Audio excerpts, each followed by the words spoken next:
बघेल ने कहा विपक्ष को डराना चाहती है केंद्र की मोदी सरकार। रायपुर में पूर्व मंत्री अमरजीत भगत के घर में आईटी टीम ने की दी दबिश। पूर्व मंत्री ने कहा परेशान करने के लिए की जा रही कार्रवाई।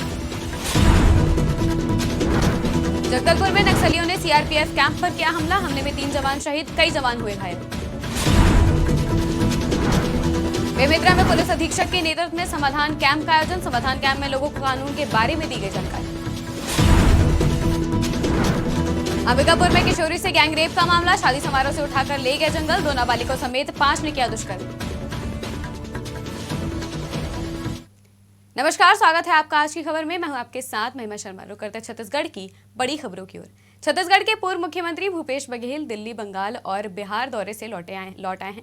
इस दौरान बीजेपी पर जमकर उन्होंने निशाना साधा है। साथ ही राहुल गांधी की यात्रा को लेकर कहा कि हर जगह गजब का उत्साह दिख रहा है। वहीं उन्होंने झारखंड के हेमंत सोरेन के इस्तीफे पर कहा कि केंद्र की भाजपा सरकार डरा धमका कर स्थिर सरकार को अस्थिर करने में लगी हुई है। विपक्ष को डराना चाहती है, वो बिना विपक्ष के देश चलाना चाहती है। विपक्षी नेताओं को झूठे केस में फंसाया जा रहा है। जनता के लिए लोकसभा चुनाव अलार्म है, जनता उन्हें सबक जरूर सिखाएगी। वहीं छत्तीसगढ़ में आईटी छापे पर कहा कि भाजपा की सरकार को अपराध या अपराधियों से मतलब नहीं है, उसे केवल कांग्रेस से मतलब है।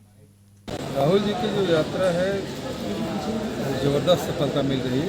जहाँ से गुजर रहे हैं हजारों, खासकर युवा वर्ग जो ज़बरदस्त उत्साह है और सड़कों पे लाखों लोग हमारे में अकेले नेता हैं जो दक्षिण से पूरब तक के और उसके बाद दक्षिण से उत्तर तक के और पूरब से पश्चिम तक की यात्रा कर रहे हैं। और इससे हर वर्ग के लोग, चाहे किसान हो, मजदूर हो, युवा हो, महिला हो, सभी वर्ग को उससे मिल रहे हैं, चर्चा कर रहे हैं, अपनी समस्याएं बता रहे हैं। तो ज़बरदस्त सफलता मिल रही है। ये जो हमारे राष्ट्रीय अध्यक्ष खड़गे जी ने बात कही है, वो अनुभवी राजनेता हैं और उन्होंने अनुभव आधार पर कहा कि 2024 का चुनाव है तो अंतिम चुनाव हो सकता है। ये जनता के लिए अलार्मिंग है। छत्तीसगढ़ में आयकर विभाग की टीम ने बड़ी छापेमारी की है, जहां पूर्व मंत्री अमरजीत भगत समेत प्रदेश के कई बड़े कारोबारियों के ठिकानों पर आईटी की टीम ने दबिश दी है।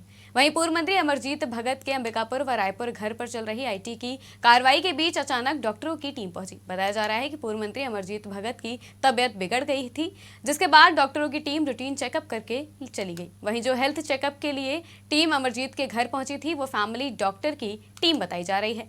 वहीं इस बीच अमरजीत भगत ने कहा कि उन्हें परेशान करने के लिए ये कार्रवाई की जा रही है। छत्तीसगढ़ में एक बार फिर से नक्सली घटनाएं तेज होने लगी हैं। इसी क्रम में राज्य के बीजापुर में बड़ा नक्सली हमला देखने को मिला है, जहां नक्सलियों ने सीआरपीएफ के कैंप को चारों ओर से घेर कर हमला किया, जिसमें 3 जवान शहीद हो गए हैं और कम से कम 15 जवान गंभीर रूप से घायल हो गए हैं। वहीं दूसरी ओर दंतेवाड़ा से एक हैरान कर देने वाला वीडियो सामने आया, जहां पुलिस को नक्सलियों द्वारा खोदी गई सुरंग मिली है, जो गाजा में बनी हमास की सुरंगों से मेल खाती है, जिसे देखते हुए राज्य में सुरक्षा बलों को अलर्ट मोड पर रखा गया है। तर्ज पे हाईटेक हो गए हैं छत्तीसगढ़ के नक्सली। बिल्कुल इसी तरह जैसे इजराइल के हमलों से बचने के लिए हमास ने अपने अति आधुनिक हथियार और उपकरण लगा रखे थे और अंदर सुरंगें बना रखी थी जो इजराइल के हवाई हमलों से बचने के लिए, वैसा ही माहौल छत्तीसगढ़ में देखने को मिल रहा है। बीजापुर और दंतेवाड़ा की सीमा पर नक्सलियों ने एक ऐसी सुरंग बना रखी है जिससे आने जाने के रास्ते भी बना रखे हैं और ऊपर से मिट्टी भी दे रखी है। और ऐसी सुरंग निकलने से छत्तीसगढ़ पुलिस की टेंशन और बढ़ गई है। नक्सलियों के पास इससे पहले अति आधुनिक हथियार एवं हाईटेक मोबाइल, आईपैड तो कई बार मिले हैं, लेकिन ये सुरंग पहली बार मिलने से कहीं ना कहीं अंदरूनी एक बड़ी किसी साजिश की बू भी यहाँ पर आती दिखाई दे रही है। छत्तीसगढ़ पुलिस की यहाँ पर टेंशन बढ़ जाती है। यहाँ पर जब ये सुरंग एक निकली है, ना जाने ऐसी कितनी सुरंगें होगी, और ये सुरंग ऐसी स्थिति में निकली है जंगल के बीचों बीच, जहाँ पर ऊपर से मिट्टी देके वापस इसको दबा दिया जाता है और अंदर से इस तरह हो जाता है कि पता ही नहीं चलता कि यहाँ पर सुरंग है। अब ऐसी कितनी और सुरंगें हैं, ये तो सीआरपीएफ और छत्तीसगढ़ पुलिस की संयुक्त टीम ने खोज निकाली है, लेकिन अब और कितनी सुरंगें यहाँ पे निकलती है और क्या कहता है इस मामले में प्रशासन, ये तो आने वाला समय ही बताएगा। कैमरामैन जर्नलिस्ट के साथ आज की खबर के लिए आरव आज के बस्तर पुलिस पुलिस महानिदेशक ने बीजापुर और दंतेवाड़ा के बीच हुई नक्सली हमले में शहीद जवानों और इलाके में सुरंग मिलने पर जानकारी दी। वहीं दूसरी ओर ऐसे ही एक नक्सल उन्मूलन अभियान में आम ग्रामीण के मारे जाने की खबर भी इन दिनों चर्चा का विषय है, जिसका जवाब देते हुए बस्तर आईजी ने मृतक ग्रामीण रमेश ओयाम के एसटीएफ का जवान होने का खुलासा किया। बता दें कि दंतेवाड़ा में कुछ सामाजिक संगठन और स्थानीयों ने रमेश ओयाम की मृत्यु पर विरोध प्रकट किया था। बीजापुर एवं दंतेवाड़ा के सीमावर्ती इलाका में एक नक्सलवादी अभियान संचालित की गए थे इंद्रावती नदी के उत्तर दिशा में जो बोडगा क्षेत्र में। तब अभियान के पश्चात सिक्योरिटी फोर्सेस वापस लौट रहे थे। माओवादी द्वारा सुरक्षा बल को ऊपर हमला किए गए थे नदी के किनारे में, तब रिवर क्रॉसिंग कर रहे थे। उस दौरान सुरक्षा बल की अभी जवाबी कार्रवाई की गई थे। तत्पश्चात सुरक्षा बल द्वारा अपना एसओपी के तहत सुरक्षित आड़ लेकर वापस रहे, क्योंकि शाम के समय हो रहा था, अंधेरे भी हो रहे थे। उसके अगले दिन पता चला जो उस इलाका में एक व्यक्ति का डेड बॉडी मिला है, जिसका रमेश ओयाम के नाम पर उसका पहचान हुई है। वो हमारा एक एसटीएफ के जवान है, उसके परिवार के सदस्य भी है। और जैसा भी डेड बॉडी का ग्रामीण से संपर्क करके फिर उनका पंचनामा एवं पोस्टमार्टम और अग्रिम कार्रवाई की जा रही है। अभी प्रथम दृष्टि से प्रतीत हो रहा था, मतलब जिस दिन जो पुलिस और नक्सली के बीच मुठभेड़ हुई उसमें नक्सली क्रॉस फायरिंग के कारण से जो रमेश ओयाम का मृत्यु होना और इसका नक्सल पीड़ित परिवार के जो सदस्य को जो शासन के पॉलिसी के तहत उनका आर्थिक सहायता से लेकर अन्य सभी प्रकार का सहायता भी उपलब्ध की जा रही है और प्रकरण का डिटेल इन्वेस्टिगेशन अभी की जा रही है। बीजापुर बेमेतरा पुलिस द्वारा जिले के पुलिस अधीक्षक भावना गुप्ता के नेतृत्व में समाधान कैंप का आयोजन किया गया, जिसमें पुलिस द्वारा कानून के बारे में आम लोगों को जानकारी दी गई। वहीं पुलिस द्वारा चलाए जा रहे इस अभियान में समाधान डेस्क और त्रिनेत्र जैसे अभियानों से आमजन को अवगत कराया गया। इस दौरान कार्यक्रम में पुलिस अधीक्षक ने कहा कि पुलिस और आमजन एक दूसरे के पूरक हैं। वहीं आमजनों से ही पुलिस को सूचना मिलती है, जिस पर अपराध और अपराधियों पर अंकुश लगाया जा सकता है। वहीं कार्यक्रम में आम नागरिकों को हेलमेट प्रदान कर सड़क सुरक्षा के नियमों के प्रति जागरूक किया गया। खंडसरा प्रॉपर में हम उपस्थित हुए हैं और यहाँ एक बहुत ही ऊर्जावान माहौल और बच्चे और महिलाएं और सभी लोग उपस्थित हुए हैं। बहुत ही अच्छा लगा और साथ में ट्रैफिक जागरूकता और इनकी बच्चों की पढ़ाई को लेके चर्चाएं हुई हैं और ऐसा आशा है कि यहाँ ये गांव और उन्नति करेगा और यहाँ पे अवैध गतिविधियों पे पूर्णतः अंकुश लगेगा। और ऐसी कोई भी सूचना है तो यहाँ के सजग नागरिक हमें हेल्पलाइन के माध्यम से जो है हम तक उस सूचना को पहुँचाएंगे। और एक आशा भी प्रकट की गई है बच्चों के द्वारा कि वो कुछ कोचिंग और हमसे कुछ टिप्स चाहते हैं, तो बहुत जल्द उनको एसपी ऑफिस में बुला के अलग से एक ट्रेनिंग सेशन उनका कराया जाए। खंडसरा प्रॉपर में कि वो हमारे लिए कुछ बोले और ये सब हमने आगे बढ़ने का कुछ मौका दिए और हमें आगे बढ़ने के लिए बहुत चीज कुछ सिखाए। ये सब चीज उसके मुंह से कुछ सुने हैं, वो सब चीज सुनने के बाद हमको बहुत ही अच्छा।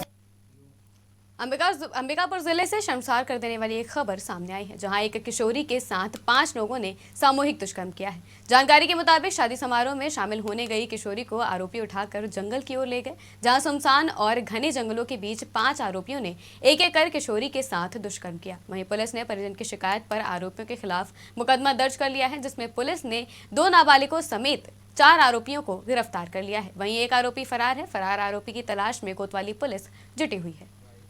कोतवाली थाना क्षेत्र अंतर्गत चेंद्रा लालमाटी में एक पीड़िता के साथ दुष्कर्म के मामला सामने आया है। उसके साथ कुछ लोगों ने 5 लोगों ने दुष्कर्म करने का शिकायत लेके कल वो अपने माता के साथ थाना आई थी और उसमें हम लोग तुरंत टीम बना के 4 लोगों को गिरफ्तार किए, जिसमें 2 नाबालिग है और 2 बालिग है और एक का पता तलाश अभी जारी है।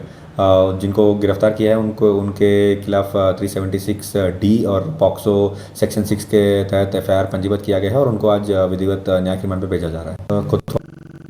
बिलासपुर में 26 वर्षीय युवक के बंद कमरे में फांसी लगाने का मामला सामने आया है। वहीं घटना की सूचना मिलते ही पुलिस मौके पर पहुंची और शव को कब्जे में लेकर पोस्टमार्टम के लिए भेज दिया।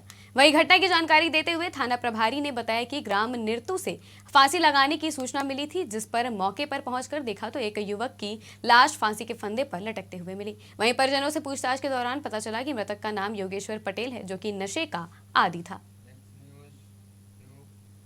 बिलासपुर के कोनी थाना क्षेत्र में दर्दनाक सड़क हादसा होने से 4 के बच्चे की मौत हो गई है।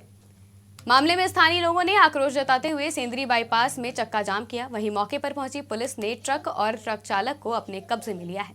साथ ही घटना की जानकारी देते हुए कोनी थाना प्रभारी ने बताया कि रेत से भरे ट्रक की चपेट में आने से बच्चे की मौत हो गई, जिस पर स्थानीयों द्वारा घटना के बाद से मुआवजे व ब्रेकर बनाने की मांग को लेकर चक्का जाम की स्थिति बनी हुई है। आज ग्राम कछार में 4.5 वर्ष का बालक निखिल कुटे पिता चेतुराम कुटे जो अपने घर के बाहर में खेल रहा था, हाईवा क्रमांक CG 11AB5400 का चालक जो है लाकर एक्सीडेंट किया है, जिसमें 4.5 वर्षीय बालक का मृत्यु मौके पर हो गया था, जिस पर वाहन चालक के विरुद्ध में FIR थाना कुनी में किया गया है एवं वाहन को तथा ड्राइवर को हिरासत में ले लिया गया है। उसके विरुद्ध में वैधानिक कार्रवाई की जा रही है।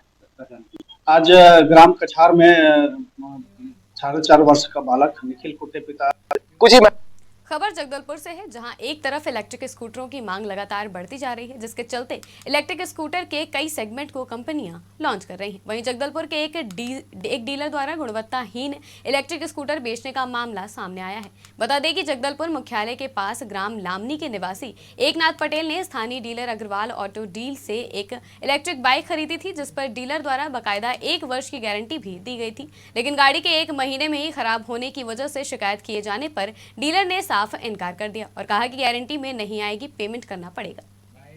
कुछ ही महीनों पहले मैं ये वाला गाड़ी लिया था और ये वाला गाड़ी मेरे को ना पड़ा था 80,000 करीबन, और ना अभी ये गाड़ी का गारंटी या वारंटी था कुछ 1 साल का बैटरी का था और 3 साल का मोटर का था।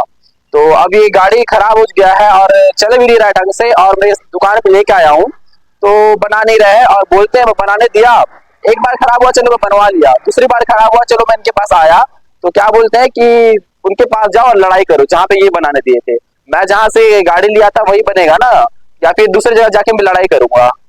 कुछ ही महीने पहले मैं गाड़ी लिया बच्चे के लिए, क्योंकि मैं पेट्रोल वाला गाड़ी उनको ज्यादा मैं वो दे नहीं पा रहा था, पेट्रोल भराने योग्य कंडीशन बहुत मुश्किल जाता। मैं बोला चलो इसको बेच के एक गाड़ी ले ले। ये गाड़ी लिया जैसे 1 महीना हुआ नहीं उसका बैटरी गया, उसके बाद वो बैटरी को बनाया भैया, बैटरी बनाने के बावजूद फिर वो बोला नया खरीद तो 35,000 बोला, तो फिर उसको कैसे कैसे करके फिर आधा रेट में 14,000 दे के फिर और बैटरी खरीदा। उसके बाद और कुछ दिन चला और 1 महीने के बाद फिर IC गया, बोला IC फिर और 3,500 में IC और डाला। उसके बाद और कुछ दिन चलने के बाद और 1 आध महीना चलने के बाद फिर और मोटर गया, मोटर को बनाया तो अभी 1,800 या 2,000 के आसपास गया। उसके बावजूद अभी और खराब हुआ, अभी बोलता है कि अभी दोनों गया। MCB में रोजगार सहायक ने फर्जीवाड़ा कर एक हितग्राही के खाते से रुपए निकाल लिए। कई सालों से हितग्राही प्रशासन से न्याय के लिए लगातार गुहार लगा रहा है, लेकिन अभी तक किसी भी तरह की कार्यवाही नहीं हुई है। बता दें कि भरतपुर के अंतर्गत ग्राम पंचायत में प्रधानमंत्री आवास योजना से जुड़ा एक मामला सामने आया है, जहां पर रोजगार सहायक द्वारा किसी अन्य को बैंक काउंटर में खड़ा करके पीड़ित के साथ और भी कई हितग्राहियों के खाते से फर्जी ट्रैवल भरकर 25,000 से 25,000 निकाल लिया गया है। छत्तीसगढ़ की खबरों में फिलहाल इतना ही। देश और दुनिया की तमाम खबरों के लिए देखते रहिए आज की खबर।